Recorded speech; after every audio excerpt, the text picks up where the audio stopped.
اعوذ باللہ من الشیطان الرجیم بسم اللہ الرحمن الرحیم سارے ویکھن سنن والے بھراواں نوں السلام علیکم۔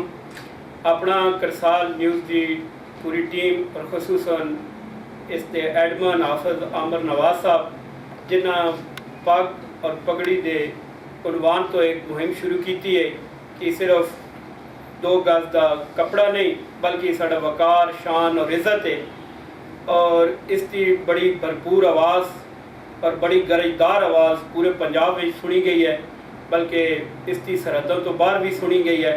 یہ ساری ثقافت ہے، ساڑے پیو دادے دی ورثہ ہے، اسی اس نو بھلی بیٹھے ہاں اور اس ٹیم نے اس نو اجاگر کیتا، اس نو دوبارہ تو زندہ کیتا، اور یہ جڑی ساڑے تو ایک کسی سازش کے تحت کھو کی گئی ہے۔ خصوصاً انگریزاں اس نو ایک ذلت کا پہلو نکالیا، انہاں ہوٹل دے بیرے نو بھی پگ پوائی، عدالت دے باہر کھڑے ہوئے جڑے آوازاں لیندے نے انہاں نو بھی پگ پوائی تاکہ اس کی شان گھٹے، لیکن یہ ساڑی شرفا دی عزت اور انہاں دا ایک وقار دا ایک تر رہا اس نو ختم کرنے کی کوشش کی گئی ہے۔ اسی اس نو دوبارہ زندہ کر رہے ہیں کہ یہ ساڑی عزت ہے۔